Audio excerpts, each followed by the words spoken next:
বিরতির পর ফিরে এলাম, দেখছেন বাংলাদেশ এখন।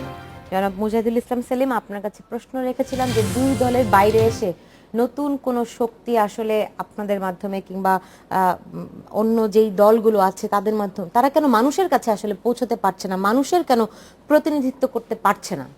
খুব ছোট ছোট করে বলি, ছোট্ট করে বলেন। প্রথমত হলো মানুষের কাছে পৌঁছতে পারছে না, এই কথাটা সঠিক না। ফুলবাড়িতে যে আন্দোলন হচ্ছে এটিকে মানুষের আন্দোলন না, সুন্দরবনে যে আন্দোলন হচ্ছে এটিকে মানুষের আন্দোলন না, শামসুন্নাহারা হলে যে হামলা হয়েছিল সেটার বিরুদ্ধে যে আন্দোলন এটিকে মানুষের আন্দোলন না, শনির আখড়ায় যে আন্দোলন হয়েছিল সেটাকে মানুষের আন্দোলন না। সম্প্রতিকালে আপনি হিসাব করলে দেখবেন আন্দোলনগুলো হচ্ছে, হ্যাঁ, সেটাকে রাজনৈতিক রূপ দেওয়া সম্ভবপর হচ্ছে।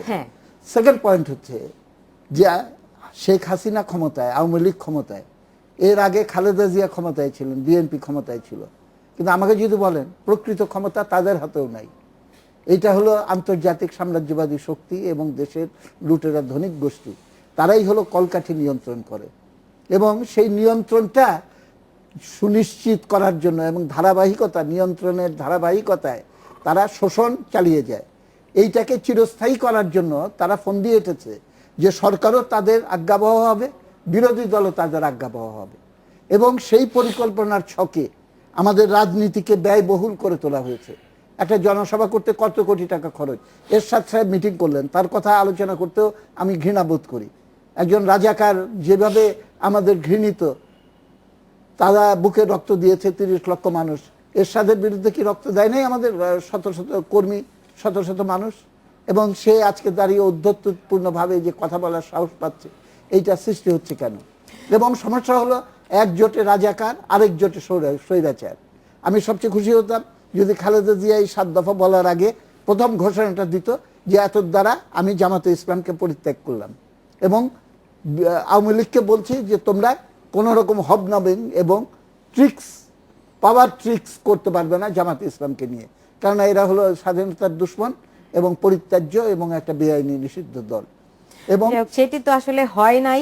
যারা নাইমুল ইসলাম খান, আমি একটু মুজাহিদুল ইসলাম সেলিমের কথা ধরেই বলতে চাই, তিনি বলছেন যে ক্ষমতার যে কলকাঠি, আপনি তার আগে বলেছিলেন যে গায়েবী যে নির্দেশনাগুলি আসে, এই বিষয়গুলি আপনি মানে বিএনপির ক্ষেত্রে কি দেখেন?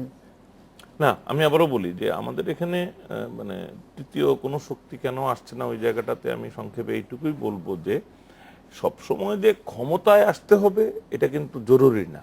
রাজনীতিতে উচ্চ রাজনৈতিক দায়িত্ব এভাবেও হতে পারে যে ক্ষমতাসীন দলগুলোর উপর নৈতিক এবং অন্যান্য চাপ প্রয়োগ রাখা। সুতরাং সেই অর্থে ওই সুন্দরবনের আন্দোলন বা ফুলবাড়ির আন্দোলন কি আমাদের সরকারের উপর প্রচন্ড চাপ সৃষ্টি করে তাদেরকে দ্বিধায় বা পিছুতে হতে অনেক সময় বাধ্য করছে না? অনেক সময় করতে, সব সময় না করলো। তো এইটা ক্রমাগত আরো শক্তিশালী করা গেলেও আমি মনে করি কাজ হয়। এবং বিএনপি আওয়ামী লীগের পয়েন্ট অফ ভিউ থেকে আসলে কি তারা ওই দ্বিদলীয় ব্যবস্থাটা গায়েবী বলতে আমি বুঝাই যে এটা যে ঐশ্বরিক ওই অর্থে না, এটা হলো যে এটা তারা আলাপ আলোচনা না করেও একটা সমঝোতা হয়, দুই পক্ষই বুঝে। আওয়ামী লীগ বুঝে যে বিএনপির বাইরে চলে গেলে এটা স্থায়ীভাবে চলে যাবে, বিএনপি আবার বুঝে যে বিএনপি ছাড়া আওয়ামী লীগের বাইরে যদি কেউ এসে যায় অন্য কোনো রাজনৈতিক শক্তি, সেটা মানে দুই দলকেই ক্ষতিগ্রস্ত করবে। সুতরাং ওই জায়গাটাতে তাদের টনক নড়ে যাবে। আমি এই জন্যই মনে করি যে বিএনপি হয়তো মানে তারা যদি সবচাইতে ফার্স্ট্রেটেড হয়, আমি ধরে নিব তারা নেক্সট ক্ষমতায় আসবে 2024 সালে। তার আগে আসতে পারবে কিনা এটা ডিপেন্ড করছে অনেক মানে কিছুর উপরে। 2019 সালে যে নির্বাচন, একাদশ সংসদ নির্বাচন, তারপরে আরো আমি এইভাবে ভেঙে ভেঙে বলবো না, আচ্ছা, কিন্তু আমি বলছি যে 2024 সালের মধ্যে তাদের আপনার এই ক্যালকুলেশনটা কেন, সেটা একদিন এসে জানতে হবে। তারা আরো আগে আসতে পারবে কিনা এটা ডিপেন্ড করবে অনেক কিছুর উপর, যেগুলি সেলিম ভাইও অ্যাভয়েড করেছেন আমিও অ্যাভয়েড করব, অনেক কিছুর উপর। এটা নিয়ে একদিন নিশ্চয়ই আপনার কাছ থেকে শুনবো আপনার এই ব্যাখ্যা।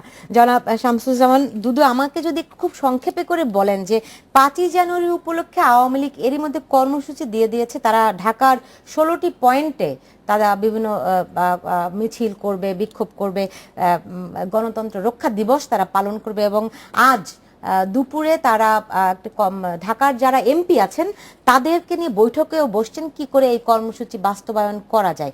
বিএনপির কি রকম প্রস্তুতি আছে?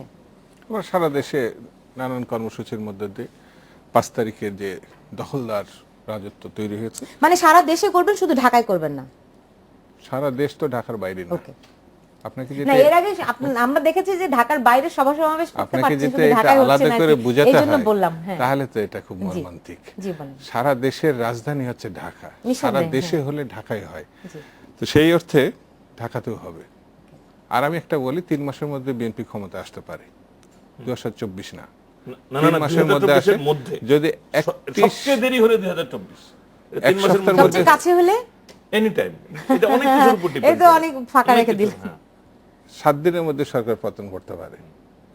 অর্থাৎ গণতান্ত্রিক সরকার যখন না হয় তখন সেই সরকারের নিশ্চয়তা এক আল্লাহ ছাড়া আর কেউ দিতে পারে না। কারণ আপনি সবথেকে বড় সহযোগী হচ্ছে এই সরকারের হুসেইন মোহাম্মদ এরশাদ, বিশ্ব বেহায়া কামরুল ইসলামের দৃষ্টিতে 10 লাখের সমাবেশ করতে চাইছে, 10,000 এখানে হয় নাই।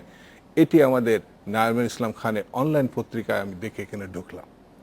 তো 10 লাখ যখন 10,000, সরকার যখন বাহাদুর, তখন কখন আবার কুর্নিশ করার জন্য তৈরি হবে এটা বলা খুব মুশকিল। অনেক কিছুই বলা মুশকিল, কিন্তু আগামী দিনগুলি আমাদের শান্তিতে কাটবে, রাজনৈতিক স্থিতিশীলতার মধ্যে দিয়ে কাটবে। আসলে যদি গণতন্ত্র আসে তাহলে স্থিতিশীলতা, তাহলে শান্তি। তিনজনকে অনেক ধন্যবাদ আজকে স্টুডিওতে আসার জন্য। দর্শক আপনাদেরকে অনেক ধন্যবাদ এতক্ষণ আমাদের সঙ্গে থাকার জন্য। আপনারা সবাই ভালো থাকুন, সুস্থ থাকুন এবং অবশ্যই নিরাপদে থাকুন।